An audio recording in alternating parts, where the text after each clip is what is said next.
Hello students, कैसे हैं आप सब। तो उम्मीद करता हूँ सब बिल्कुल ठीक है, सब कुशल मंगल है।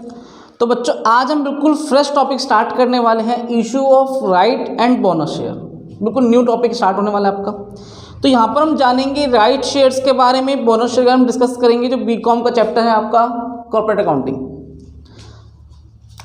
तो आपने यहाँ पे क्या समझा, issue of right and bonus share. पहले हम राइट की बात करेंगे, फिर बाद में बोनस की बात करेंगे। बोनस शेयर होता क्या है। राइट मतलब क्या समझते हो आप, अधिकार। ये दोनों टॉपिक बिल्कुल अलग अलग है। इशू ऑफ राइट शेयर्स अलग है और इशू ऑफ बोनस शेयर्स अलग है, तो दोनों को हम अलग अलग करके डिस्कस करेंगे। अभी मेरा मेन फोकस किस पे है, राइट शेयर्स पे। समझते हैं राइट शेयर होता क्या है। दो, एक कंपनी है जो पहले से काम कर रही है, एग्जिस्टिंग कंपनी है, कंपनी वर्क कर रही है, काम अच्छा चल रहा है। उस कंपनी को फाइनेंस की जरूरत पड़ गई है, ठीक है। होता भाई पैसे की जरूरत सबको पड़ती है, मुझे पड़ती है, आपको पड़ती है, सबको पैसे की जरूरत पड़ती है। तो उस कंपनी को पैसे की जरूरत पड़ी तो कंपनी क्या करे, नए शेयर्स ऑफर कर दे, हो सकता है। बैंक से लोन ले लिया जाए, हो सकता है। डिवेंचर इशू कर दिया जाए, हो सकता है। कुछ भी काम करो भैया, नया पैसा चाहिए, समझ में, तो नए शेयर्स भी आ सकते हैं, बैंक से लोन भी ले सकते हैं, डिवेंचर्स भी इशू कर सकते हैं, कोई भी काम कर सकते हैं। तो एक काम करो, जिस तरह हम नए शेयर्स इशू कर सकते हैं, तो क्या हम ये जो नए शेयर्स हैं पुराने शेयर होल्डर को नहीं दे सकते। क्या कहें भैया, पुराने शेयर तुम ही खरीद लो। अरे नए लोगों को आने से अच्छा क्या होगा, हम पुराने वाले को दे देते हैं। कोई डाउट किसी मन में। अब जैसे आप हो, अब जो 11th वाले बच्चे 12th में आएंगे, तो मैं क्या कहूँगा भैया, पहले नए जो पुराने बच्चे ना, उनके लिए सीटें बुक हो गई है, क्योंकि जो पुराने बच्चे हमारे 11th में थे वो ऑलरेडी 12th में आ गए, वो उनको पहले मौका मिलेगा। उसके बाद जो सीटें बच जाएगी, या वो बच्चे उनको उन्होंने मौका छोड़ दिया, भाई हमें नहीं पढ़ना, हम कहीं और पढ़ लेंगे, तो वो सीट हम किसी नए बच्चे को दे सकते हैं। यही तो होता है, मतलब सारा का सारा जो दावोदा सब कुछ हम मेन प्रायोरिटी किसको देते हैं, पुराने वालों को, पुराने बच्चों को। तो वहाँ पर हम किसको देंगे, पुराने शेयर होल्डर को देंगे। समझते हैं। अब देखो, इशू ऑफ राइट शेयर्स का ये कॉन्सेप्ट आया कैसे, फील करना। मान लो एक कंपनी है ABC लिमिटेड, इस कंपनी के पास 10,000 शेयर्स हैं, ठीक है जी। 10,000 शेयर्स में से जो 4,000 शेयर हैं वो प्रमोटर के पास है, जिसने कंपनी को प्रमोट किया है, और 6,000 शेयर पब्लिक के पास है। तो कंपनी के मालिक ये भी है, कंपनी के मालिक ये भी है, लेकिन भैया यहाँ तो चलता है जिसके पास ज़्यादा शेयर्स उसका वोटिंग रेट ज़्यादा होगा। इनके पास इनका पूरा राइट होगी, इनके पास 4,000 शेयर्स हैं, समझ में आ रहा है। और जो ये 6,000 शेयर हो जो पब्लिक के पास है, वो टुकड़ों में बटे हुए हैं, जैसे कई सारे टुकड़े हैं। इसमें से किसी के पास 200 होंगे, तो किसी के पास 100 होंगे, किसी के 50 होंगे, किसी के 25 भी होंगे। कोई 10 शेयर का मालिक है, कोई 300 शेयर का मालिक है, कोई 5 शेयर का मालिक है, कोई 15 शेयर का मालिक है, तो कोई 2 शेयर का मालिक है, हो सकता है। डिफरेंट लोगों को मैंने ग्रुप में ऐड किया तो कितना बना, 6,000 शेयर्स थे, वो पब्लिक के पास थे। अब एक बात बताओ, वोटिंग राइट कौन ले रहा है, प्रमोटर को ज़्यादा राइट है। कंपनी को मैनेज कौन कर रहा है, मैनेजर कौन है, प्रमोटर्स है। अब मान लेते हैं नए share holder, new shares, company को ज़रूरत है, ये 10,000 shares at the rate each 10 मान लेते हैं, ये 100 माने, 100 मान लेते हैं। नए शेयर की कंपनी को ज़रूरत है 5,000 शेयर्स की। कितने शेयर की ज़रूरत है, 5,000 शेयर्स, ठीक है। कंपनी चाहती है 5,000 शेयर्स पे पैसा आ जाए, तो 5,000 शेयर का पैसा अगर बताओ, ये प्रमोटर्स है, इनका राइट ज़्यादा है, तो ये क्या करेंगे, ये तो खुद ही अपने आप को इशू कर लेंगे, है ना। तो क्या इनके साथ नाइंसाफ़ी नहीं हो जाएगी, इन 100 वाले के साथ, 25 वाले के साथ, 500 वाले के साथ, 20 वाले के साथ। भाई कंपनी के मालिक तुमने अपने आप को शेयर इशू कर दिए, नए शेयर्स, हम तो गए बेकार, हम तो बेकार लोग हैं, फिर हमें पैसा क्यों लगाया, ये दिक्कत है। तो यहाँ पर एक कॉन्सेप्ट आया, इशू ऑफ राइट शेयर्स, जो जितने भी हमारे शेयर होल्डर हैं, पुराने शेयर होल्डर्स, उन सबको हम ऑफर देंगे, ठीक है, और ख़रीदने के लिए बोलेंगे। ऐसा नहीं सिर्फ इनको, इनमें सभी को ये जो ऑफर मिलेगा पूरे 10,000 शेयर्स वालों को मिलेगा।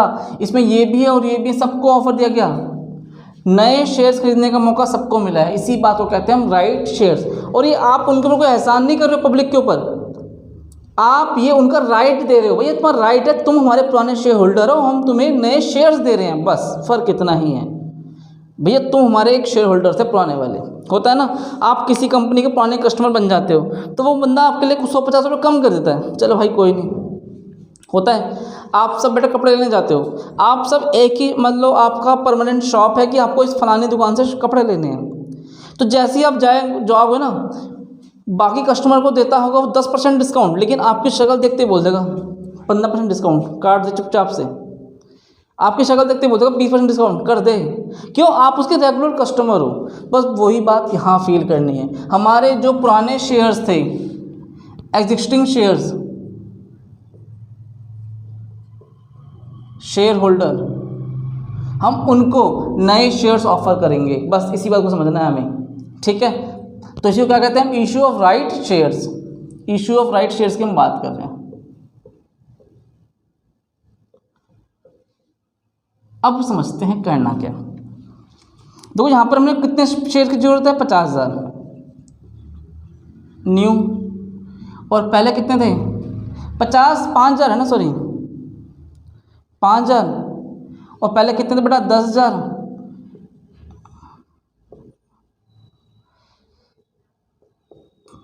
क्या रेशो बन गया? 1:2। मतलब जिनके पास 2 शेयर है उनको हम कितना ऑफर करेंगे? 1 शेयर। बात क्लियर है यहाँ से? मेरे एग्जांपल से क्या समझ में आ रहा है आपको कि भैया जिसके पास 2 शेयर है उसे 1, जिसके पास 4 है उसे 2, जिसके पास 6 है उसे 3। कोई डाउट मन में किसी के यहाँ तक? तो जिसके पास जो बंदा 2 शेयर का मालिक होगा उसको हम 1 शेयर ऑफर करेंगे, दिया जाएगा। अब वो मर्जी उसकी है, हम उसको थोप नहीं रहे हैं, वो बंदे की मर्जी है, चाहे वो उसे खरीदे चाहे वो नहीं खरीदे, ट्रांसफरेबल है। आप उसे किसी और को ट्रांसफ़र भी कर सकते हैं, बोल सकते हैं भैया ये नहीं खरीदेगा तो ठीक है किसी और को बेच दिया जाएगा, तो कोई डाउट। तो कितना रेशो आया? 1:2 का रेशो आया यहाँ पर, 1:2, 2 वाले को 1। तो बात बताओ, 5,000 शेयर्स थे मुझे चाहिए, तो कितना होगा? अब इनमें से मैं काम करता हूँ, मैं इसकी बात कर लेता हूँ, इस 200 वाले की बात कर रहा हूँ। 200 शेयर्स का मालिक है वो, ये एग्जिस्टिंग वाले हैं। अब देखो क्या रेशो बना है? 1:2, तो 1/2 × 200 कितना आ जाए बेटा? 100। तो 200 शेयर्स को हम कितने शेयर ऑफर करेंगे? 100 शेयर्स। मैं स्टार लगा रहा हूँ। अब वो 100 शेयर खरीदना चाहे तो खरीद भी सकता है, नहीं तो उसमें से 50 भी खरीदे 40 खरीदे, वो उसकी मर्जी है, लेकिन ऑफर कितना किया जाएगा? इस 200 शेयर्स वालों को हम न्यू शेयर ऑफर कितना करेंगे? 100 शेयर। यहाँ तक तो कोई डाउट नहीं है। अब चेक करो, देखो 1 शेयर था कितना? 100 रुपये का था जब हमने स्टार्टिंग में ऑफर किया था लोगों को, इन शेयर होल्डर को। एग्जिस्टिंग पे पहला वाला प्राइस है, लेकिन आज इसका जो मार्केट प्राइस है @150, ठीक है। अब जो मार्केट में प्राइस कितना आ गया इस शेयर्स का? आज मार्केट में वैल्यू 150 रुपये है, ठीक है। कंपनी का फेस वैल्यू 100 है, मार्केट में वैल्यू 150 रुपये। भैया आज के टाइम पे आज रेट क्या चल रहा है? हमने जो हमारे पुराने शेयर होल्डर्स थे, एग्जिस्टिंग शेयर होल्डर, उनको क्या बोला? भाई तुम हमारे पुराने शेयर होल्डर हो, आपका भी एक लिहाज रखना पड़ेगा, हम आपको ये 150 में नहीं देंगे। कॉमन सी बात, 150 रुपये जनता के लिए, पब्लिक के लिए 150 रुपये मार्केट प्राइस, हम आपको कितने में इशू करेंगे? ₹110 रुपये मान लेते हैं, ठीक है ना। भाई तुम्हारी ना मेरी शेयर कितने में इशू किया गया था? पहले 100 रुपये का, आज मार्केट में वैल्यू कितनी? 150। लेकिन अभी हम शेयर होल्डर को कितने में दे रहे हैं? उसे हम 110 रुपये में दे रहे हैं। कोई दिक्कत? तो अब बताते हैं, हम चेक करेंगे कि uन्हें कितने का फ़ायदा हुआ, उसकी क्या वैल्यू आई होगी, जो भी है समझते हैं। यहाँ हमारा एक मेन कॉन्सेप्ट आता है एज्यूम्ड मार्केट प्राइस। देखो एज्यूम्ड मार्केट प्राइस, आपके पास जो आप देखो जिसके पास 200 शेयर्स थे उसे कितना शेयर खरीदने का मौका मिल रहा है? 100। तो उसने मान लो एक्सेप्ट किया, तो क्या करेगा ये? 100 शेयर @110 रुपये के हिसाब से कितना पे करेगा? 11,000 रुपये, हाँ या ना? समझ में आया कैसे? 100 शेयर से ऑफर मिल रहा है, न्यू शेयर कितना? 100, और मार्केट कितना इशू में किया जा रहा है? 110 में, तो 100 × 110, 11,000 रुपये वो पे कर देगा। हमें चेक करना है एज्यूम्ड मार्केट प्राइस। अब इसके पास 200 शेयर्स तो थे और 100 शेयर्स और आ गए, अब कितने शेयर्स का मालिक हो गया वो? 300 शेयर्स का मालिक हो गया। तो मैं नीचे लिखूंगा सबसे पहले लाइन खींच के, existing shares plus new shares, तो कितने हो गए आपके पास? पुराने शेयर्स कितने थे? 200 और नए शेयर कितने हो गए? 100, तो कितने मिला के 300 हो जाएंगे। अब समझते हैं मार्केट वैल्यू या market price multiply existing shares, bracket बंद, प्लस न्यू शेयर या राइट शेयर्स बोलते हैं इसको, जो हमको मिला है right share multiply right price. तो आपके पास जो पुराने शेयर 200 थे, मार्केट में वैल्यू 150 है, ठीक है जी। पुराने शेयर्स की मार्केट वैल्यू कितनी है? 150 के हिसाब से, तो 200 मल्टीप्लाई 150 कर दिया, फिर ऐड किया, भैया नए शेयर्स आपको 100 मिले हैं 110 रुपये के हिसाब से, चेक करो कितना आएगा?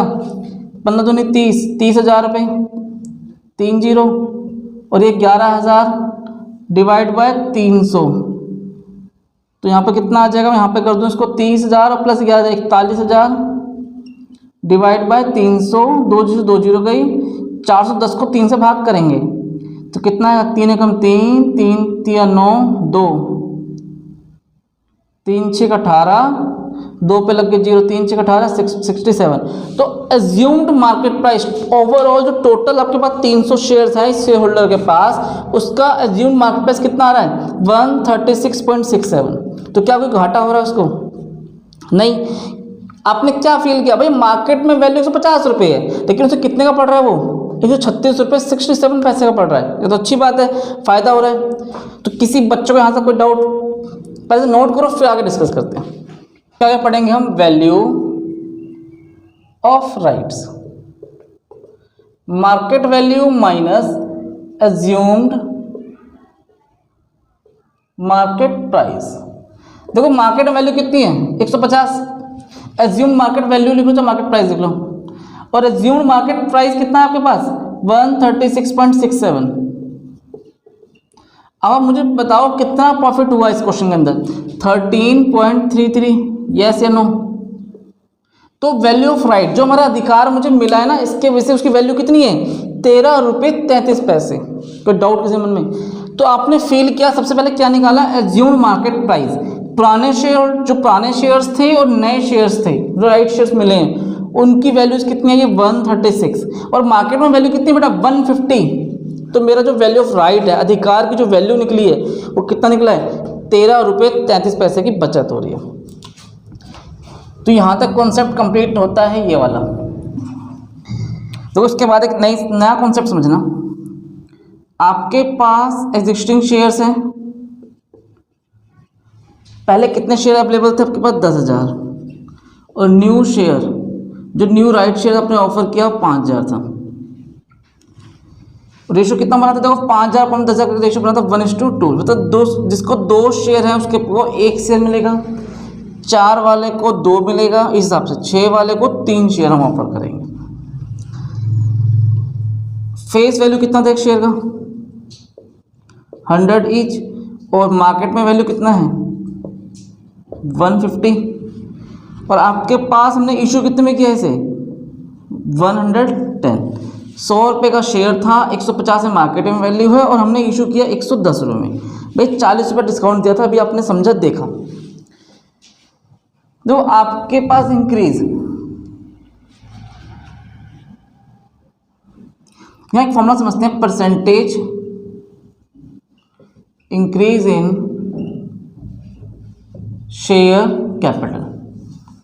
यहां ध्यान दो, increase in share capital after right share, right issue, और divide by share capital before right issue into में 100। अब देखो चेक करो, जब शेयर्स इशू नहीं हुए थे तो आपके कितने शेयर्स थे? 10,000 शेयर 100 रुपये के हिसाब से, 10,000 100 रुपये के हिसाब से कितना हो गया? 10 लाख इनटू में 100। अब इंक्रीज इन शेयर कैपिटल, कितने शेयर कैपिटल इंक्रीज हुए आफ्टर इश्यूज के बाद, देखो आफ्टर राइट इश्यूज के बाद चेक करना, 5000 शेयर्स नए जो हमने इशू किए हैं वो इंक्रीज हुआ है 100 रुपये के हिसाब से। 3 2 5 0, 1 2 3, इन दोनों से 2 जीरो कैंसिल, इस जीरो से वाली जीरो कैंसिल, 50%।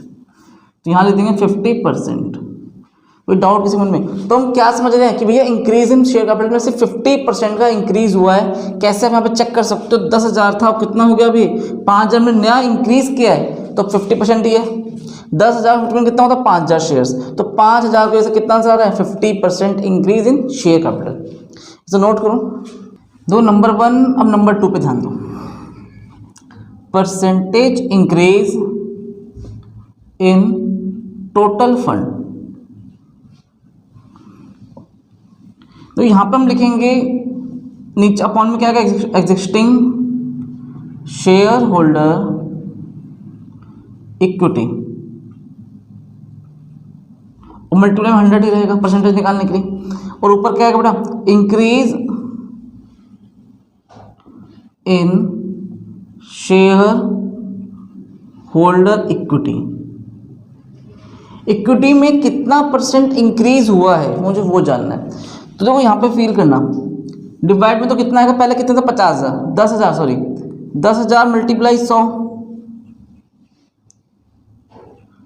10 लाख आ गया। इनटू में 100 भी कर दिया। अब देखो increase in shareholder equity, आप shareholder equity 5,000 share multiply, इस बार 100 से नहीं करेंगे, 110, तो 5,000 मल्टीप्लाई 110, 3 जीरो से 3 जीरो, इस जीरो से 1 जीरो गई, और 2 जीरो से 2 जीरो गई, कितना आएगा? 55%। तो यहाँ पर आपका पास कितना आंसर है? 55%। ये है इंक्रीज इन टोटल फंड कि 55% फंड इंक्रीज हुआ है और 50% इक्विटी में इंक्रीज हुआ है। तो दो बातें अलग अलग हैं यहाँ पर, एक शेयर कैपिटल था और एक टोटल फंड।